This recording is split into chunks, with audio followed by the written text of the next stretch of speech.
Oferecimento: Fleming, Rede de Farmácias.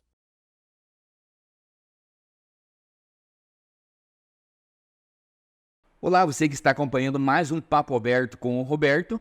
Nós estamos hoje aqui para debater, para falar de um tema bastante importante, bastante sério.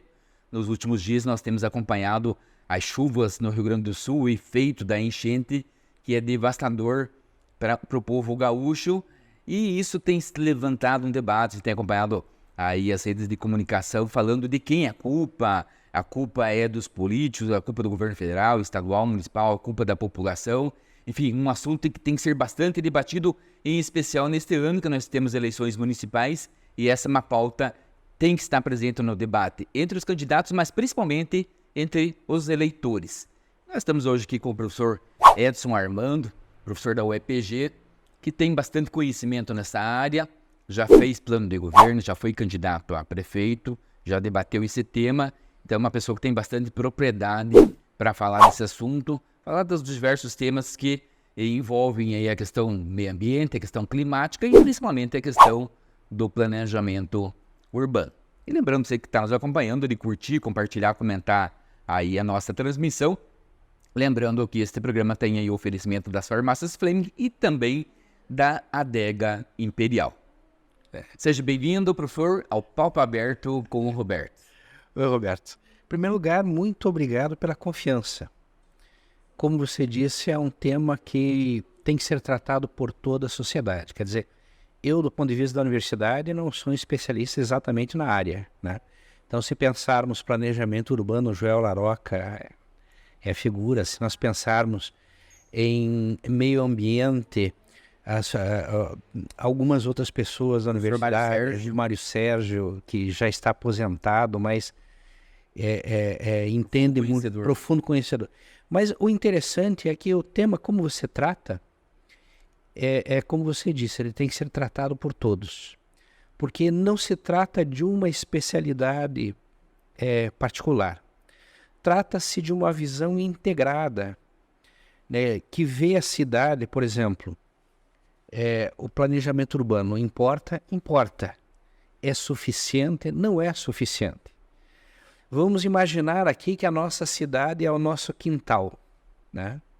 Quando eu faço fogo no meu quintal, eu interfiro no vizinho. Quer dizer, se eu cuido bem do meu quintal e o vizinho não cuida, nós temos o mesmo problema. Ou trazendo para um assunto bem momentâneo. Se eu cuido do meu quintal, tira a água que está parada e tudo mais, mas se o vizinho não fizer, o mosquito da dengue também vai lá. Não. Então, eu acho que nós temos que transcender as especialidades, né? O meio ambiente local, o planejamento urbano local, e pensar num pacto social muito mais amplo, né? O que está acontecendo no Rio Grande do Sul é consequência do modelo de ocupação do território do Rio Grande do Sul, é claro, né? Rio Grande do Sul, Santa Catarina, Paraná sofreram... Porque não é exclusivo do Rio Grande do Sul. Exatamente. Sofreram, ao longo do século XX, um processo de desmatamento terrível. Ocupação das encostas. Né? Exatamente. Né? As nossas cidades acabam sendo, digamos assim, organizadas dentro de uma lógica em que as pessoas que estão à margem da sociedade, que não conseguem pagar o aluguel, etc., são colocados nas áreas de risco, justamente nas áreas onde você sabe que vai ter maior problema, e elas acabam sofrendo as consequências disso tudo. Quer dizer, essas são coisas que nós podemos tratar ainda no âmbito da cidade. Agora, para além do âmbito da cidade, nós temos que pensar num pacto político muito mais amplo. Porque no Brasil como um todo, e eu diria, para além do Brasil, internacionalmente, porque quando você pensa, por exemplo, floresta amazônica, não basta só o Brasil, né? Nós temos que pactuar politicamente uma outra relação com o meio ambiente. Hoje a nossa relação com o meio ambiente é pautado pelo lucro. Aonde eu posso mecanizar, eu mecanizo, e aonde eu posso cultivar, eu vou cultivar aquilo que me dá mais grana, que me dá mais dinheiro, né? As consequências para as próximas gerações que se virem. Já passamos desse limite. Nós temos que fazer um pacto político a partir do conhecimento científico que nós temos, né? Da dinâmica do clima, da dinâmica ambiental, né? E, digamos assim, colocar certos limites. Não para você limitar a atividade econômica dessa ou daquela pessoa, né?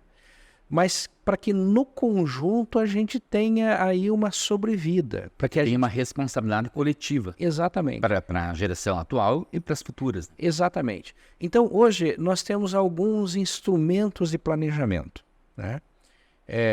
Nós temos o plano diretor na cidade. O próprio orçamento é um instrumento de planejamento, você conhece bem como servidor municipal, discutindo as questões dos servidores da prefeitura. E um zoneamento econômico e ecológico que deveria haver e não há, né? Eu penso que o município deveria trazer a si também essa responsabilidade. Penso que a questão ambiental deveria funcionar dentro de um pacto federativo da mesma maneira que funciona a saúde e a educação. De você ter responsabilidades nacionais, responsabilidades estaduais, responsabilidades municipais e um sistema que controle os resultados disso tudo. De repente, ter recursos que sejam obrigatoriamente utilizados para esse fim, como é na educação. Como é na educação e como é na saúde. Porque isso é uma questão de sobrevivência do planeta. Quer dizer, o modelo que nós temos hoje, por exemplo, em Ponta Grossa, você vê a plantação de soja até a cerca do vizinho do cara que mora na periferia. Ou mais, a cerca da escola municipal. Da escola municipal, um absurdo, né? E você usando ali uma tecnologia que é uma tecnologia convencional. Quer dizer, nós como sociedade temos que dizer, olha, basta. Vamos pegar toda essa área agricultável do município e vamos dividir nas áreas em que é aceitável você ter uma produção em larga escala de monocultura, as áreas em que você tem que fazer áreas de amortecimento, inclusive para a preservação de água, né? Quer dizer, a inexistência da floresta quer dizer, eu não posso dizer, é aquele produtor em específico ou aquela cidade em específico. Quer dizer, o que nós estamos vivendo aqui é o que estamos vivendo no Rio Grande do Sul, vai acontecer no Paraná, inevitavelmente, mais cedo ou mais tarde, né? Nós temos uma situação que ao longo do século XX a gente perdeu 90% da cobertura florestal. Não se trata mais só de florestal que já tem. Trata-se de recuperar. Trata de você pensar as consequências em médio e longo prazo que esse modelo de ocupação do solo tem. Quando você perde diversidade, você perde uma riqueza incalculável que a gente não tem ideia, né? Até porque não tem pesquisa, né? Todos nós É algo que não se percebe no dia a dia. No dia a dia, exatamente. Eu vou ter os anos das décadas que vai mostrar o estrago que foi feito. Exatamente. Então, eu vou dar um exemplo que todo mundo dá, né? Quer dizer, o desaparecimento de determinadas espécies de abelha causa um impacto ambiental, quer dizer, quantas espécies vegetais que dependem da polinização simplesmente desaparecem. E como, digamos assim, a pesquisa científica iria eventualmente descobrir uma riqueza, uma finalidade para aquilo que hoje, que ela desaparecendo simplesmente. Quer dizer, de uma diversidade de 100, de repente nós passamos a ter 10, 15, um pequeno número de espécies vegetais conhecidas e estamos perdendo uma riqueza que nós não temos nem ideia. Esses dias nós tivemos aqui com o professor Everson Krum falando de saúde pública. Certo. E a gente chegou na questão do mosquito, da dengue, do Aedes, e a questão dos predadores dele. Hoje em dia a gente está falando de sapo. É raro de você ver um sapo na cidade. Exatamente. De repente uma coisa assim parece que é tão banal. Você não vê um sapo, e até um animal que muitos vê como repugnante, mas a importância que ele tem para o ecossistema e para tudo que nós estamos vivendo. Então, a questão do desmatamento, da questão... Bom, esse animal é um exemplo do sapo. Mas Exato. quantos outros predadores naturais que se perdem, que diminuem, que traz uma consequência na saúde pública, né? Exatamente. Então, eu acho que a palavra-chave disso é a palavra equilíbrio. Quando você tem uma exploração industrial, né? E como consequência a produção de um monte de resíduo, nós estamos explorando sem permitir que a natureza se recomponha de maneira adequada. Esse é o único modelo, não é o único modelo. E a questão da industrialização é algo irreversível que só vai ampliar, aumentando a população, tem que aumentar a produção, só aumentou a indústria. Para onde vai o resíduo dessa indústria? Esse é o ponto, onde essa indústria está se instalando? Então, essa é uma discussão que tem que ser feita. Pois é, eu acho que eu acredito muito no potencial do ser humano. O ser humano é capaz de conhecer e de transformar a realidade, se ele estiver convencido disso. Nesse sentido, eu vou fazer uma ligação que talvez não seja tão usual. Mas o núcleo do problema está na nossa incapacidade de fazer pactos políticos. Veja, vamos tomar como exemplo o Pacto Florestal. Né? O Pacto Florestal, quer dizer, o Código Florestal. O Código Florestal ele foi arrasado no Congresso. Por quê? Porque havia interesses de manutenção de uma determinada forma de exploração. Né? Então, nós somos capazes de pensar uma maneira de controlar isso. Esses dias atrás eu li uma entrevista dizendo que num determinado tempo a vida na Terra vai ficar insustentável para os mamíferos. Né? Parte por conta de uma dinâmica natural e parte porque essa dinâmica natural está sendo acelerada pela ação humana. E alterada pela ação humana. Ora, da mesma maneira que o ser humano é capaz de compreender e alterar, ele seria capaz de reverter. Se nós formos capazes de fazer um pacto político em torno disso. O que acontece é que nós vivemos numa época, em primeiro lugar, de descrença na política. E a política é o único espaço em que isso pode ser feito. E é através da política que se muda, por bem ou por mal. Porque é onde você é capaz de fazer um pacto e dizer, olha, a partir desse momento, por exemplo, no entorno da cidade vamos criar uma área de amortecimento agroflorestal, né? De florestas, digamos assim, sem o uso de defensivos, para recompor esse ambiente. Nesse espaço, então, nós podemos fazer uma monocultura de exploração intensa para atender às necessidades. Preservação das nascentes. O cuidado com o ciclo da água, porque a floresta tem esse elemento também de trazer a água, deixar a água disponível. Não é que a água vai desaparecer do planeta, mas ela pode ficar completamente contaminada e inacessível. Então, essa dinâmica de você preservar o ciclo da água é fundamental e isso só pode ser feito. Então, eu penso que hoje, do ponto de vista da tecnologia, do ponto de vista da ciência, nós seríamos capazes de ter uma indústria de resíduo zero. Né? Você ter uma indústria que deixa um monte de lixo, né? Digamos assim, é uma forma de produzir aonde quem está produzindo não está pensando a longo prazo. Ora, do ponto de vista acadêmico e científico, nós podemos pensar a longo prazo e criar instrumentos, né, para que, digamos assim, de certa maneira, tudo que for produzido que serve ao homem tenha uma forma de ser reaproveitado também. E é possível. Digamos assim, o resíduo orgânico, que é o mais difícil, quantas soluções nós temos, né? Biodigestores, composteiras, aproveitamento industrial do resíduo colocado no sistema público. É possível. Mas cada um tem que reduzir um pouquinho a sua margem de lucro para que no conjunto a sociedade consiga implementar soluções como estas. Mas aí eu vejo, não sei se é uma falha ou, enfim, o que é, você pode me dizer. Então, nós temos, sim, pessoas, nós temos muitos técnicos, muitas pessoas especializadas que têm esse conhecimento, que poderiam dar sugestões, que poderiam fazer um trabalho nesse sentido. Mas, por outro lado, agora há pouco você falou que o Congresso Nacional praticamente arrebentou o Código Florestal. E as questões se definem na Câmara de Vereadores, na Assembleia e no Congresso. Ao que me parece, não há um elo de ligação entre as pessoas que têm essa capacidade, que têm sugestões, têm, não digo a solução, mas os caminhos, com as pessoas que definem o rumo da legislação ambiental, de tudo isso. Então, vejo que isso seria um grande problema nesse pacto, né? Exatamente. Exatamente. Então, o ser humano é capaz de.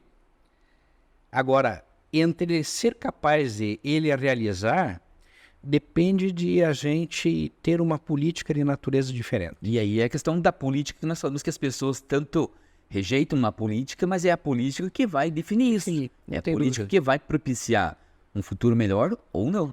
Exato, porque se eu pensar, hoje nós temos um modelo de sociedade basicamente liberal. Nosso modelo de sociedade, as pessoas dizem... e esse é um outro elemento que... É difícil você fechar pacto com o grau de loucura, de fake news que nós vemos hoje tomando conta da sociedade, né? Hoje nós temos basicamente um modelo de sociedade liberal. Significa que as pessoas têm um alto grau de autonomia para fazer o que quiser, né? E uma pequena intervenção, e as pessoas até reclamam, porque tem que pagar um pequeno imposto aqui, um pouco de reimposto ali, tem que cuidar alguma legislação para o espaço público, as pessoas reclamam. O pior é que isso não é suficiente. Porque quando você tem uma sociedade no conjunto se movimentando pelo interesse pessoal, então o industrial vai pensar, olha, meu negócio é produzir. O que as pessoas fazem com o resíduo que eu conheço, porque eu produzi, e que eu saberia como reaproveitar, não é problema meu, né? Do ponto de vista individual também. E o consumidor está muito menos preocupado Muito com menos isso. preocupado. Ele Junta a fome com a vontade de comer. Alguém que não Exatamente. está preocupado com o resíduo que produz e outro que consome que também não tem essa preocupação. Exato. E digamos assim, a questão do resíduo é um dos problemas, um dos elementos, né? Para você ter uma sociedade autossustentável, com equilíbrio ambiental, você teria que ter um pacto muito mais amplo do que isso, onde todas as pessoas participassem. O que dificulta esse pacto é a prevalência do individualismo, do egoísmo. Porque esse pacto não interessa para as pessoas que estão tendo mais lucro com esse modelo, em primeiro lugar, e as ferramentas que as pessoas usam para destruir as possibilidades desse pacto, fake news, negação da ciência, mentiras, as mais intensas, as mais... Agora, nesse ambiente de mentiras, nesse ambiente de desesperança, nesse ambiente de falta de credibilidade da política, como você vai ampliar o pacto, por exemplo, para ampliar de maneira consciente a sustentabilidade ambiental, a proteção das florestas, a preservação do ciclo da água, a preservação da vida. Eu gosto muito da abordagem do Papa Francisco em Laudato Si, porque quando o Papa Francisco ele fala da questão ambiental, e ele fala da dignidade de cada ser criado, cada espécie que desaparece é uma perda inestimável da criação, é uma ofensa a Deus. Acho muito bonito como ele faz. E ele não dissocia o homem, porque o homem também faz parte disso. A mesma origem da desigualdade social é a origem da desigualdade ambiental. Se nós fôssemos capazes de cuidar das pessoas que hoje estão em área de risco, né? Vivendo em condições subhumanas, vivendo numa situação de risco permanente a cada vez que chove, Se nós fôssemos capazes de cuidar delas, nós cuidaríamos também do ambiente, nós cuidaríamos do inseto, nós cuidaríamos da abelha, nós estaríamos pensando uma forma de viver digna humanamente, mas em equilíbrio com o conjunto da sociedade. Não é possível, não é impossível, quero dizer. A ciência hoje aponta a saída para todas as coisas que a gente imaginar, né? Só que a ciência tem que ser ouvida. Só que a ciência tem que ser ouvida, e mais do que ser ouvida, aquilo que a ciência produz, ela tem que se transformar em políticas públicas. Então, entre o conhecimento que está dentro da universidade E a ação prática. e a ação prática depende de uma ligação que hoje nós não temos. Hoje nós não temos. Eu não estou dizendo que os cientistas, os intelectuais devam ser as pessoas que conduzem uma cidade. Quer dizer, isso faz parte de um pensamento antigo, né? Quem estudou filosofia grega lembra dos escritos de Aristóteles sobre a República. Então, para Aristóteles, os filósofos deveriam ser quem conduz a sociedade, né? Não penso assim, porque também entre os filósofos, também os cientistas, tem ego, tem interesse, tem tudo, tudo que há de bom no ser humano e tudo que tem mal no ser humano, Todas as áreas. tem todas as Na áreas. igreja sim, no Exatamente. ministério assim. Então não se trata de você conceder a um determinado grupo especial um monopólio de como fazer. Trata-se de você estabelecer um canal, que o espaço da política fosse um espaço de comunicação baseado em determinados princípios, entre eles a verdade, né? Para que você conseguisse mediar o conhecimento que nós temos sobre a cidade e o comportamento e as políticas públicas da população, né? Então, só para pensar um pouquinho, a questão da dengue. É possível você combater a dengue com eficácia? Certamente se produziu, ao longo desses anos, um amplo conjunto de estudos, cada um com a sua especificidade, né? Se eu não me engano, né, não sei se tem o conhecimento, chegou a informação, se não me engano, Israel está produzindo o mosquito da dengue, mosquito macho, Não, para nem fazer um isso. combate, porque é um mosquito fêmea que produz, né, que Exatamente. causa dengue e tal. Então é algo que é científico, Aham. mas só que tem que ter uma parte política que faça com que... Não, isso é produzido no Brasil.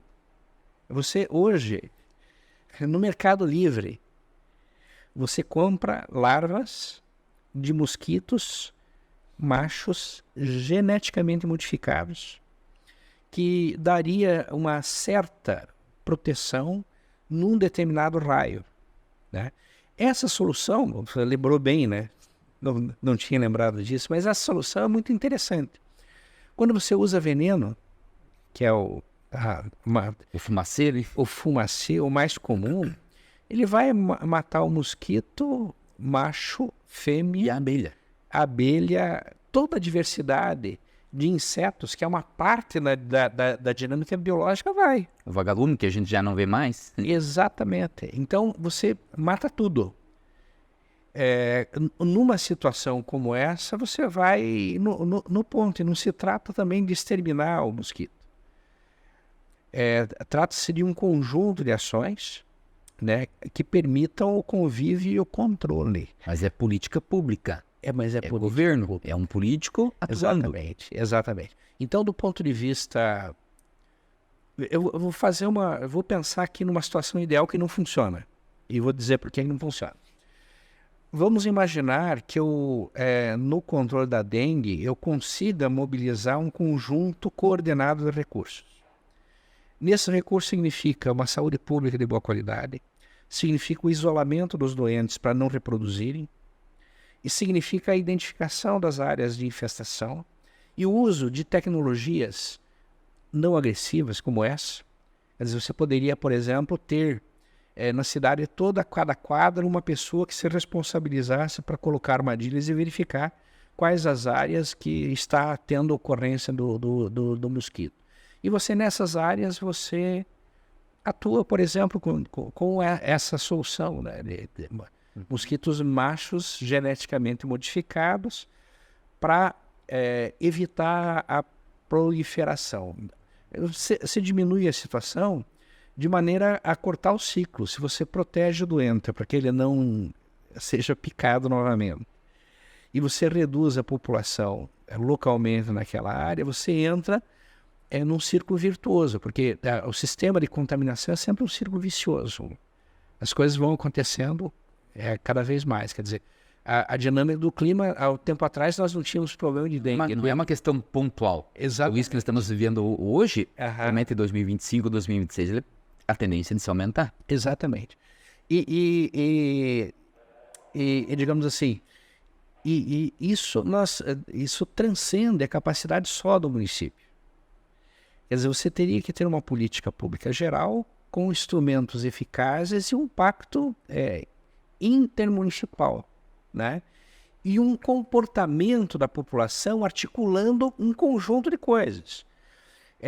O controle das áreas de reprodução do mosquito, com um lado, uma ação de intervenção, por exemplo, usando a questão dos mosquitos geneticamente modificados, né? Um pacto para que isso se atendesse, um sistema público eficiente e a quebra do ciclo de contágio. É possível?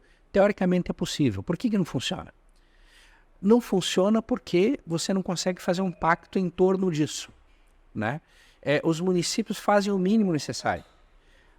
Estamos numa epidemia, o que vamos fazer? Vamos verificar, soltar os agentes comunitários de saúde para verificar os lugares onde tem água acumulada e eu fiz a minha parte e pronto.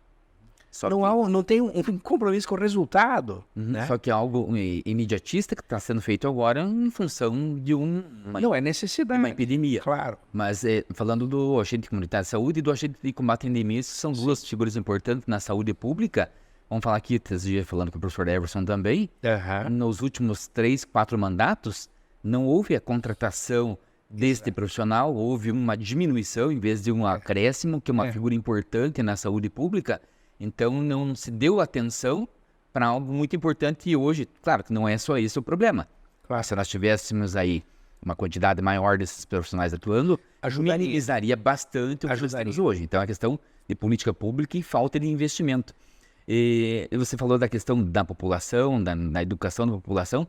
É um assunto importante para a gente falar, a questão da educação. Você que está nos acompanhando, nós estamos com o professor Edson Armando, nós estamos falando sobre a questão do planejamento urbano, da questão ambiental, da questão aí, hoje nós estamos aí com uma situação bastante difícil no Rio Grande do Sul, Maranhão também, que é a questão ambiental e a questão aí do clima, que tem mudado, todos sabem que tem mudado muito nas últimas décadas e a tendência, infelizmente, é de mudar mais, piorar a situação. E o que a gente discute é o que isso deve se fazer e de quem é a responsabilidade. E sempre se joga a culpa, e é fácil, e também principalmente porque é a culpa dos gestores, seja municipal, estadual ou federal, como nós falamos no início. Mas tem uma grande culpa que também é da população, né? Na questão da dengue, seja na questão ambiental, a pessoa que pega ali, está comendo o salgadinho no carro, joga o lixo pela janela, a garrafinha que vai parar no meio fio, vai tampar a boca de lobo, na primeira chuva vai inundar, não absorve naquela, se vê as ruas da cidade que onde tem um aclive grande, vira um rio. Também por culpa da população que não tem a questão da educação ambiental, não se preocupa com isso. Investimento na educação, na formação das pessoas, em especial das crianças, eu vejo assim como algo fundamental, seja na questão ambiental, seja na questão da saúde. E isso também é algo que a gente não vê com muito planejamento, mas assim, umas questões esporádicas. Nós estamos na questão do trânsito, na educação do trânsito atualmente, nesse mês, agora de maio. Tem nas escolas, é feito um trabalho e tal, mas não é algo permanente. E a gente sempre fala, se você fizer a educação com a criança, sinal amarelo, sinal vermelho, não pode passar. Não precisa um guarda de trânsito, a criança vai fiscalizar o pai, a mãe, o adulto, e tem um peso muito grande. A questão de jogar um lixo, a minha menininha, por exemplo, Deus o livre se você pegar e querer jogar alguma coisa pela janela do carro. Claro que a gente não faz isso, mas se você tentar fazer de forma planejada, ela vai te coibir na hora que não pode jogar o lixo pela janela. Então, as crianças têm um poder muito grande nessa. Os adultos também têm, deveriam ter. A questão da informação para as pessoas. Porque se a pessoa não tiver informação, ela não se preocupa com a questão do arroio, com a questão de quem está morando. Às vezes até fica com dó da pessoa que está morando na beira do rio, mas ela não sabe que aquelas pessoas que estão ali, ela vai trazer uma consequência não só para aquelas pessoas, mas para a cidade como um todo. Então, a questão da educação, da formação das pessoas é algo que é muito importante, que não tem um planejamento e um investimento, enfim, uma política pública, né? Isso seria fundamental. Acho que nós temos que melhorar muito a qualidade da nossa educação, né? Eu concordo com o projeto de escola integral. Acho que ele é o ideal, desde que seja feito com qualidade. Se você tem a criança o tempo integral na escola, você tem que ter um planejamento adequado. E usar muito bem esse tempo que ela está. Usar muito bem, você tem que ter alimentação de maneira adequada, você tem que ter uma variação de atividades Contraturno. para que as pessoas não cansem demais. Porque é o que acontece hoje, né? A escola integral está o dia todo na escola, mas não tem uma educação integral. Pois é, mas aí, De forma ideal. se ela ficar o dia inteiro na escola, esse espaço tem que ser um espaço agradável. A criança tem que gostar de ir para a escola.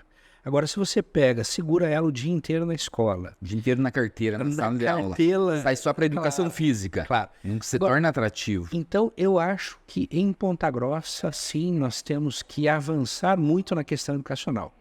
Mas também eu não posso pensar que a educação é a solução para tudo. Vai salvar o mundo.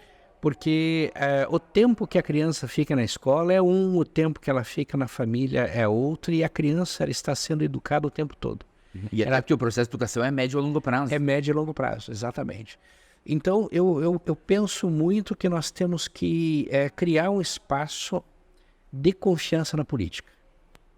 Nós temos que fazer um pacto, e eu acho que isso é fundamental. Esse é um dos principais elementos no Brasil. A gente tem que fazer um pacto de comunicação pela verdade. E as pessoas quem está nos acompanhando, eles têm que entender que a política, ela existe, os políticos existem, eles são fundamentais, vão continuar, mas tem que acabar não vai acabar com todos os políticos, porque isso no mundo inteiro é assim.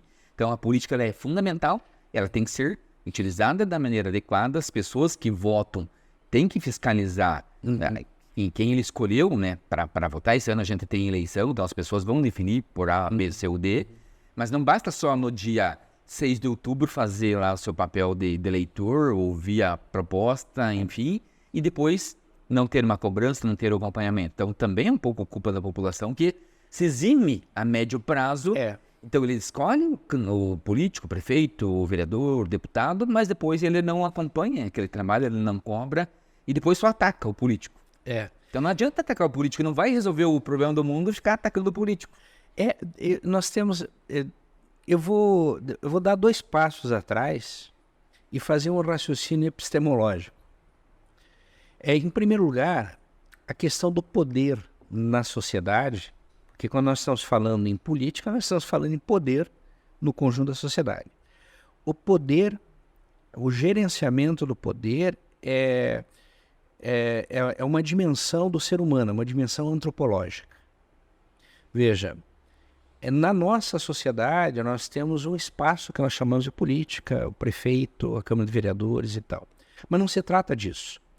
Toda a sociedade, mesmo a sociedade indígena, uma sociedade tribal, elas têm formas de lidar com aquilo que é comum. Isso é política. Dentro da tua casa, como é mais de uma pessoa, você, sua esposa, os seus filhos, você tem uma dimensão política. Dentro da sua igreja, você tem uma dimensão política.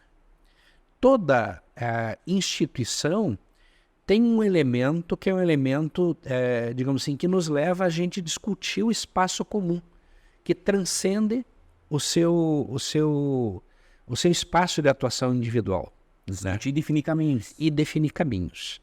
Então, discutir e definir caminhos que permitam a convivência isso é o espaço da política.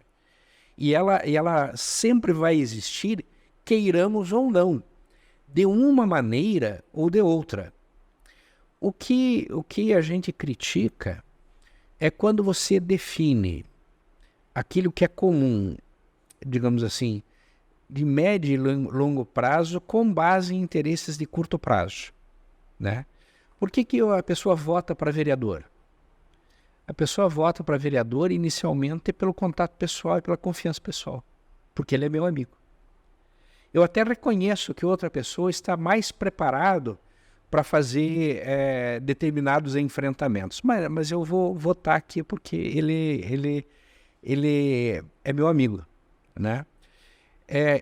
Quando essa relação... É meu amigo ou porque eu devo um favor, ou porque eu devo um favor, ou que é quero um pior. favor, pior, exato. Então, quando eu penso em política a partir, digamos assim, do meu interesse individual de curto prazo, eu crio um espaço de impossibilidade de pactos de longo prazo, né? Por exemplo, quando eu voto porque eu quero um favor, por exemplo, eu crio uma dinâmica de representação distorcida. As pessoas que estão lá não representam a maioria, mas representam aquelas pessoas que podem fazer favor. Então você tem distorções como, por exemplo, hoje, 90% do Congresso Nacional representa e defende os interesses dos setores mais ricos.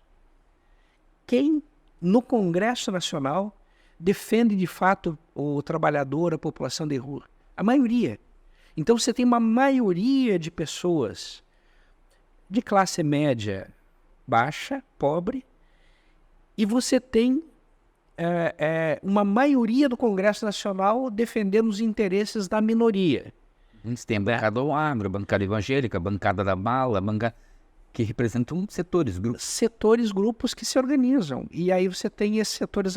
Isso torna difícil você fazer determinados pactos. Por exemplo, vamos voltar para a questão. A questão ambiental é uma questão complexa.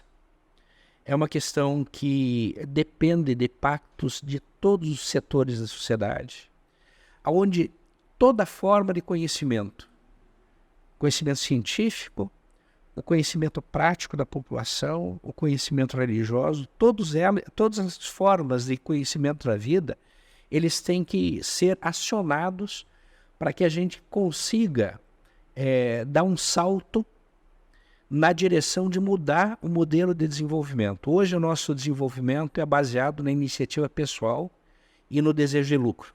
Uhum. E falando do meio ambiente e a questão produtiva, e às vezes as pessoas têm no senso comum, né? Estão discutindo a questão da Amazônia, preservação da Amazônia, e muitos podem estar aqui em Ponta Grossa pensando, não estou preocupado com a Amazônia, pode tacar o trator e plantar soja, seja o que for. A pessoa não tem ideia do quanto que a Amazônia interfere na questão climática aqui do Sul. Exato. El Ninho, Laninha. Exato. O quanto mais devastar a Amazônia, mais chuvas nós teremos, igual a essa do Rio Grande e outros que nós já vimos, Claro. vão acontecer. Então é um conjunto, não é uma coisa assim isolada. Mas pensando no Paraná você tem, tem enchente, no Paraná, há um tempo atrás você tem movimentos de ar, quer dizer, os tais dos ciclones entrando em determinadas áreas, e esses ciclones, eles se formam justamente pela falta de uma cobertura vegetal, quer dizer, a floresta, ela serve para estabilizar o clima, é um grande ar-condicionado, né? E você tirou isso, você tem o sol incidindo diretamente sobre o solo. Ora, aquele solo descoberto, ele perde vida, né? E aí a gente entra em determinados círculos viciosos, porque se o solo ele perde vida, eu tenho que alimentar os nutrientes de maneira artificial. Então, o que eu uso? Eu uso defensivos agrícolas e eu uso adubo para produzir artificialmente alguma coisa lá, porque a vida, a dinâmica daquele solo a natureza já se perdeu. Algo. Exatamente.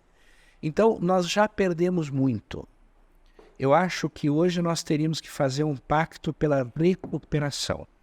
E falando em pacto, professor, a gente já está indo para o final aí do nosso bate-papo.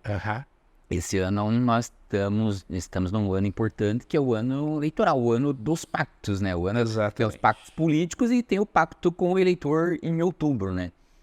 Como que você vê a importância aí, principalmente das duas candidaturas, né? Seja do executivo ou do legislativo, né? Prefeitos prefeito e vereadores, na questão das propostas de discussão do futuro, vamos falar de Ponta Grossa, da nossa cidade, porque hoje, hoje que eu digo nesse ano 2024, nós vamos debater assuntos que vão aí ter consequência ao longo das próximas décadas, né? Então, o prefeito, ele fica 4 anos, a princípio poderá ficar 8, mas as decisões que são tomadas nos próximos anos, ele pode ter uma repercussão aí ao longo, né? A questão da falta de planejamento que a gente falou, da questão da construção de núcleos residenciais afastados, que envolve a questão do transporte coletivo, enfim, tem uma consequência muito grande. O trânsito, planejar o trânsito, pensar numa cidade nossa que está estrangulada já em 2024, imagino daqui 10, 20 anos como estará.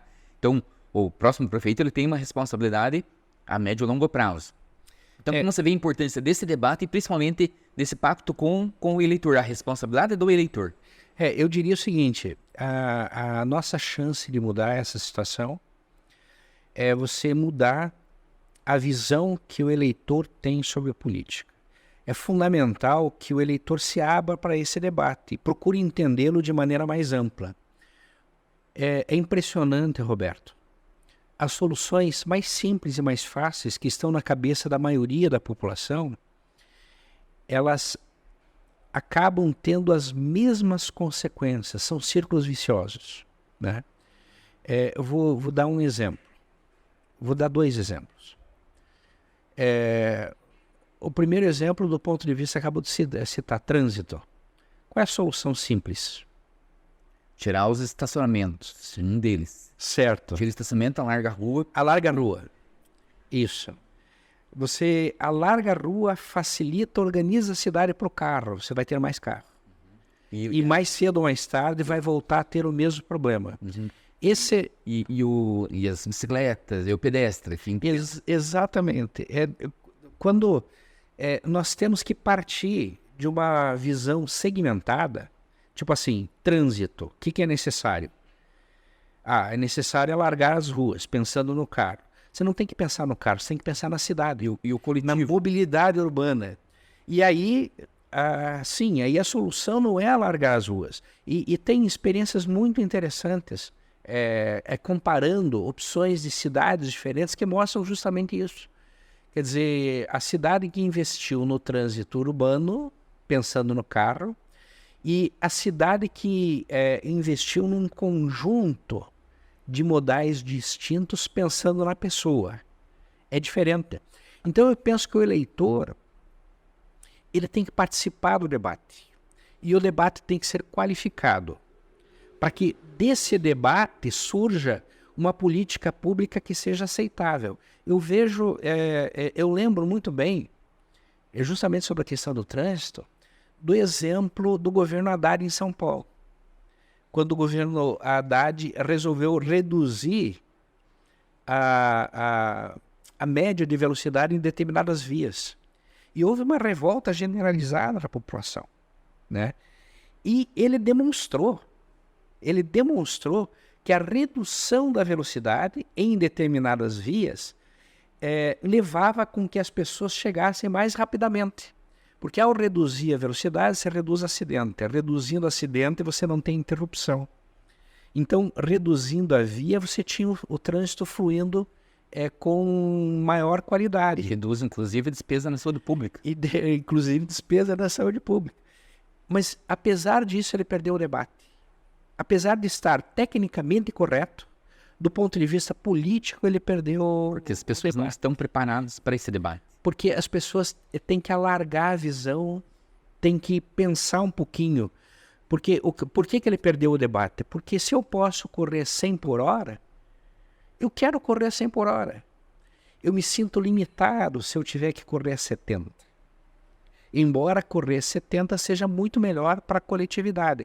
Então, o debate... E vai chegar no mesmo lugar com segurança. E com segurança. Então, o debate ele tem que transcender a visão pessoal e as pessoas têm que ser capazes de pensar numa escala um pouquinho mais ampla. Uhum. E nós falando do transporte coletivo, eu uso bastante o transporte coletivo. Esses dias aqui, por exemplo, no Terminal Central, 40 minutos esperando o ônibus do Santa Paula. Certo. Então, se fica 40 minutos, vai aumentando o número de pessoas ali para pegar o mesmo ônibus, que um pouco não cabe dentro do ônibus. Exato. Mas assim, se fizer uma pesquisa para aquelas pessoas que estão ali dentro do ônibus, ali, igual lá tem em sardinha em lata, como você fala, perguntar para cada um quer ter o seu carro para ir mais rápido para casa no conforto. Claro. Se fizer uma pesquisa, eu acredito Claro, que 100%. eu acredito que 100%. Eu não votaria, mas quase que 100% votaria. Então você pega aquele ônibus cheio e dá um carro para cada um. Não precisa comprar, vamos dar um carro para cada um. É. Não, vamos chegar em casa. Exatamente. Porque não, as ruas não comportariam aquela quantidade de pessoas que estão dentro do ônibus com carro ou moto. É. Então não é uma solução você aumentar o número de veículos. É um problema. É por isso a necessidade de a gente ser capaz de entender estudos que veem o problema de maneira global e propõem soluções mais adequadas para isso. Outro exemplo é o exemplo da violência. O que nós fazemos? Qual é a resposta simples? Contrata mais policial, mais guarda municipal. E vamos aprender. E vamos aprender. Quanto mais eu prendo, mais problema tem no presídio. Quanto mais problema tem no presídio, essas pessoas vão passar por uma escola que as integra a uma organização criminosa mais ampla. Entra ladrão, não sai bandido. O Estado está financiando o crime organizado com uma mentalidade e visão curta. E o modelo prisional que nós temos hoje no país, ele é ultrapassado, ineficaz e Exatamente. tudo mais. Ruim para aquele que está lá e as pessoas pensam, não, tem que colocar mesmo lá o bandido numa cela com 200 pessoas. A ideia é essa.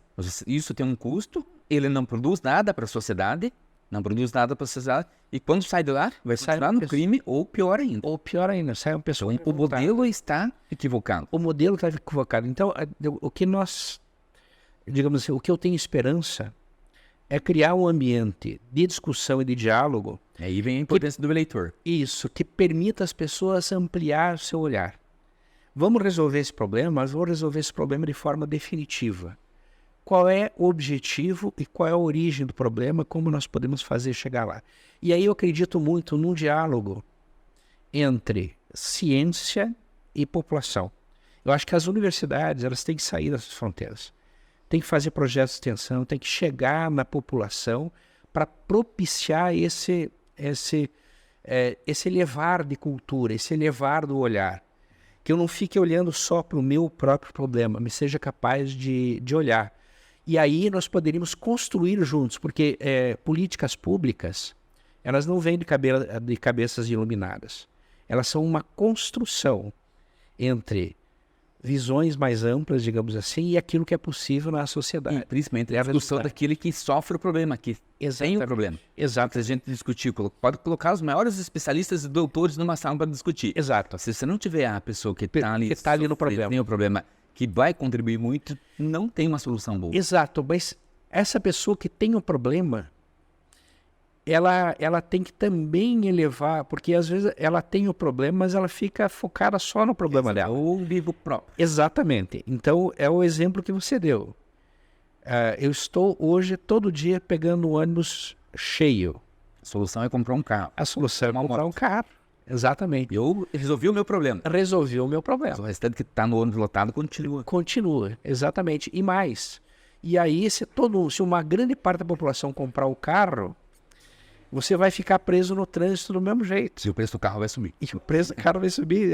Tem essas consequências. Então, combustível, né? A questão da poluição. Exatamente. Então, a consequência que traz, né? Não é só a questão do trânsito. Exatamente, a poluição, exato. Voltamos na questão ambiental.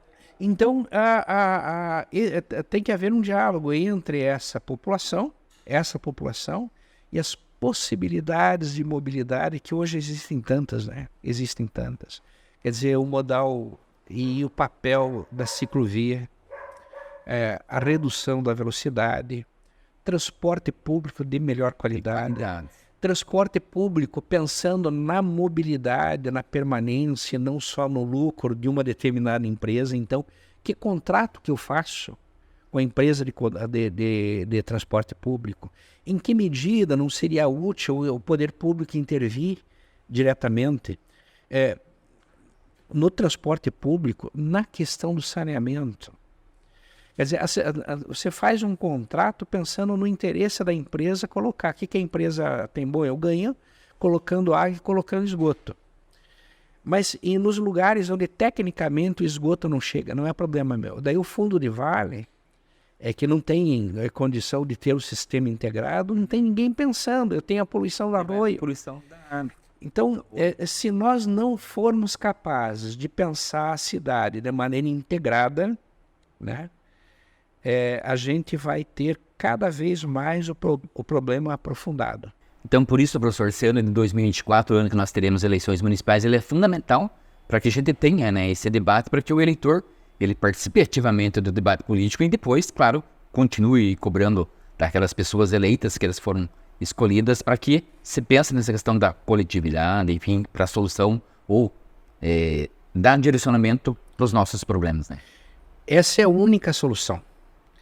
A única oportunidade que nós temos é levantar o nível do debate e que as pessoas discutam não em função de favores ou amizades pessoais, mas em função de um plano de governo e de uma visão de cidade. Se a gente não chegar a isso, eu diria, se a gente conseguisse dar um passo só, seria fundamental para melhorar a qualidade desse debate. Olha, não vote em quem espalha mentiras. Não vote em quem usa o Facebook para lacrar, para criar inverdades. Não vote em quem está privilegiando a sua ideia com mentiras e em detrimento do todo. Se a gente conseguisse só ter um ambiente de discussão política mais saudável, fundamentado na verdade, fundamentado na ciência, a gente já teria um ambiente muito mais fértil para você produzir pactos que levassem a políticas públicas. Então veja, são 3 níveis. Um nível nós temos como sociedade capacidade técnica de resolver todos os problemas. Tá? Eu estava vendo esses dias atrás a Janja e o Lula levando um sistema de tratamento de água doméstico de baixo custo para cidades onde você tem. Nós temos essa capacidade. Nós temos a capacidade de pegar água, mesmo contaminada, e dar água boa para a população. Tecnicamente existe essa possibilidade. A ciência hoje pensa sobre violência, pensa sobre saúde, pensa sobre educação. Agora, esse saber, esse conhecer a cidade, mudar a realidade, passa pela discussão política. Enquanto a população continuar se orientando por mentiras de Facebook, esse pacto político não acresce e nós somos inviabilizados de fazer um pacto que resulte em políticas públicas efetivas. Um pacto distorcido. Acaba sendo um pacto distorcido. E eu acabo aprofundando o problema. Nós vemos a situação, por exemplo, no Rio de Janeiro. Quanto mais você centra na repressão, mais o crime organizado cresce. As nossas cadeias são as grandes universidades do crime financiadas pelo Estado. E a gente não consegue superar o problema. Por quê? Porque é a política do ódio e a política do medo. A política da e isso nos impede de enfrentar os problemas de frente. Muito bem.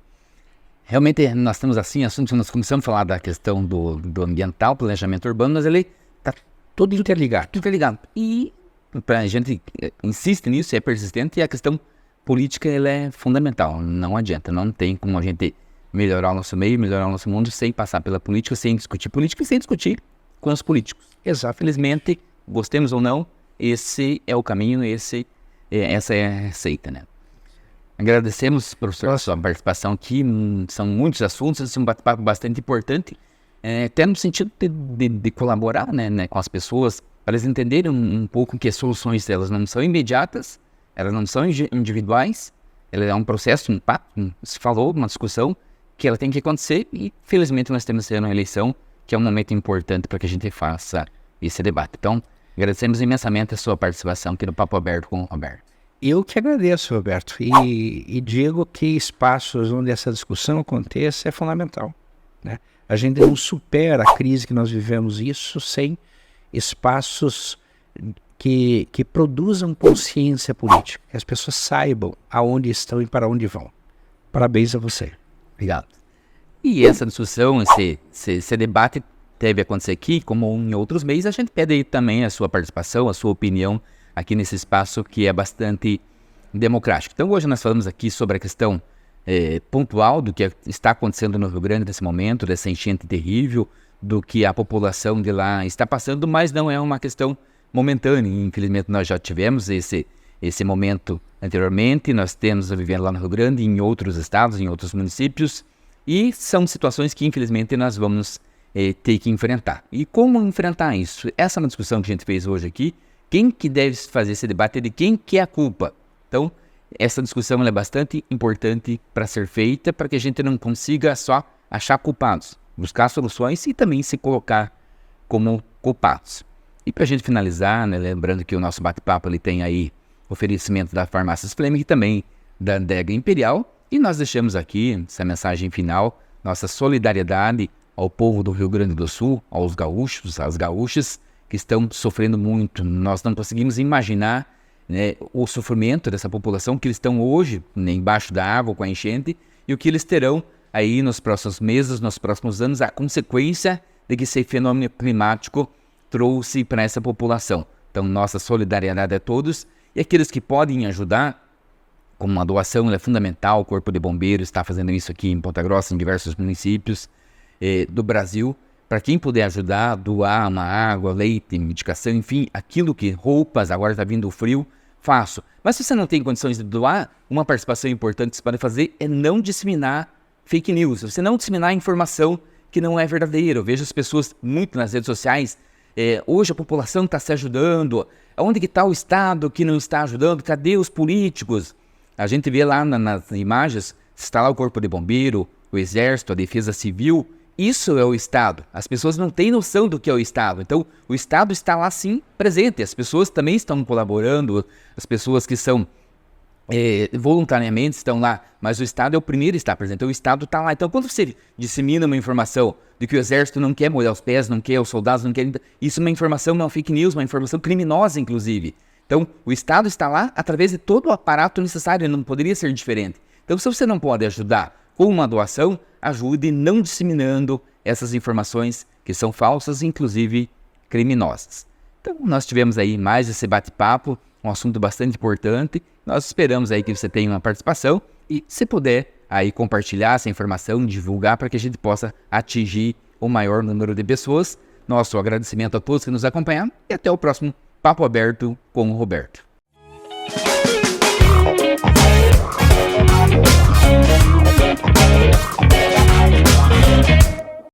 Oferecimento: Fleming, Rede de Farmácias.